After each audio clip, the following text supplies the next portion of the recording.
If you're trying to decide if a Royal Caribbean Junior Suite is worth booking, your next question will most likely be, well, what perks do you get with a Junior Suite on Royal Caribbean? And that's the wrong question because their Junior Suites are not all created equal. And what makes it even more confusing is that the perks are going to depend on the ship, what you paid, and even the sailing itself. Let me explain. We sailed on Utopia of the Seas in a Junior Suite when it first came out earlier this year, and we just returned from a similar type cabin on Allure of the Seas. And here's what's interesting. When you get the Junior Suite on Royal Caribbean, you might get a little bit of the perks, you might get some better perks, or you might pay more to play with the big guys. So I'm here to help you decipher which one is which, what perks you get, and whether it's worth booking for your next cruise. Now, if you already sail in suites a lot, you probably already know all of this. So I would love for you to help out with some advice to people like me and others who are trying to figure out the suite life. So drop some advice in the comments below. So the first thing to know is that the perks you get with your Junior Suite depend on the class of ship that you are sailing. And on older ships, it is going to be the same benefit as across the fleet in the good old times. And you get the cabin, you get a few benefits. I'm going to mention them here in a minute exactly what they are. When Royal Caribbean launched Oasis and then later Quantum and Icon class, there were additional benefits. So those are getting better, but you don't get them on the older ships. And recently they changed the whole program that even on those newer class ships, there's now 3 suite classes, and depending on what class you pay for, you will get different benefits. So let me demonstrate all of this. If you sail in any of the first 4 classes, the Vision class, Radiance class, Voyager, and Freedom class, then you get the original benefits for the Junior Suites. And you can see them here on the screen.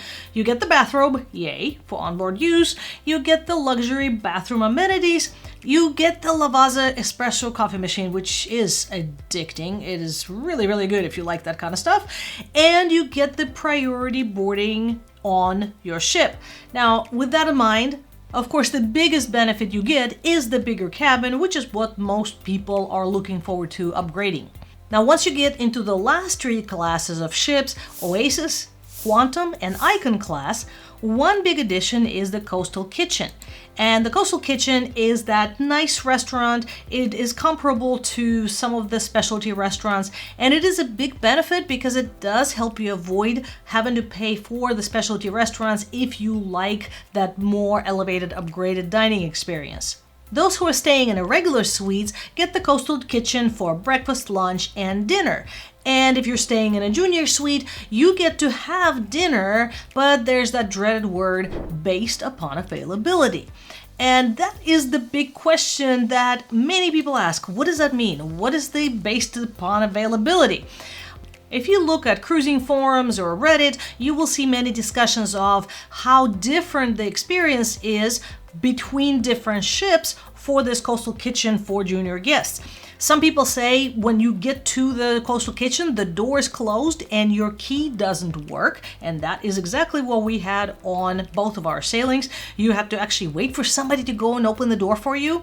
The other thing that really changes based upon the ship is the reservations. I have read many people comment that they had to book each night separately on that day and they could not pre-book ahead of time.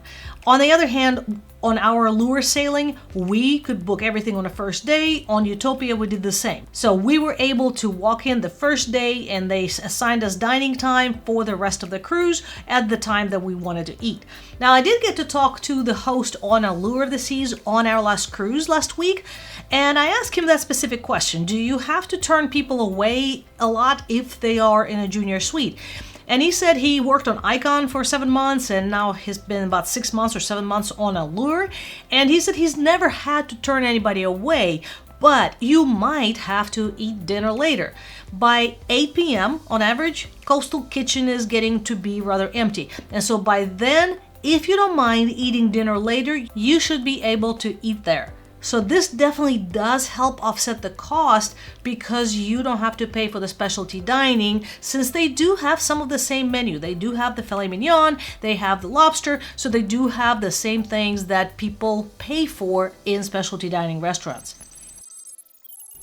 With all that said, the system of booking these suites can get kind of confusing, especially if you're trying to book it directly on Royal Caribbean website.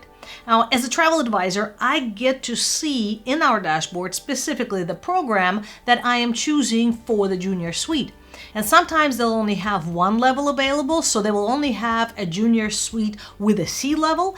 Other times it'll be junior suite with a sky level, and sometimes they have both of them available, so you can choose which one do you want to pay for. But it's not that simple on the consumer side if you go to RoyalCaribbean.com. So this is what I see. As a travel advisor, I can clearly see which class that I am booking into, and I can see the availability on each program. Now let's look at the Royal Caribbean website, and here's a sailing, and it just says Junior Suite. And if this is your first time booking a suite, you might be confused as to what do you get with this booking. So what you need to do is look at the small print to see the included amenities. At the same time, when they're offering both programs on the same sailing, it is much easier to see because you will see the sky mentioned in one of them and the other one is going to be the sea level. Now, the ultimate question is it worth booking a junior suite? Well, it will depend, of course, on your cruising preferences and your budget. And we did find on both cruises that we decided to upgrade, it was worth it to us, but the cost to upgrade was really insignificant. In other cases, you will find that it could be $1,000 or more to upgrade to a junior suite per person, and you might find that that is not something that you want to pay for. So how do you decide? Well, in a previous example I gave, you can see exactly what it costs extra for the junior suite without the sky benefits, and in that case you are mainly paying for that larger room and a few benefits plus that coastal kitchen based on availability. And you can pretty easily calculate what the coastal kitchen might be worth to you, but you cannot really calculate financially what a larger cabin is worth. So just think of a number you're willing to pay to have that extra room. Now, in that case, upgrading to sky benefits was almost double of the C-class fare. So again, you can calculate, is the access to the suite lounge or the suite deck worth to you that much? And if it's not, then maybe the C-class is good enough. It gives you the bigger room, but you don't have to pay double of your fare to have the full benefits. Now, I'll be making another video going over all the suite classes and the program, and I will link it right here, but meanwhile, there's going to be a video that YouTube handpicked specifically for you that it thinks you will like.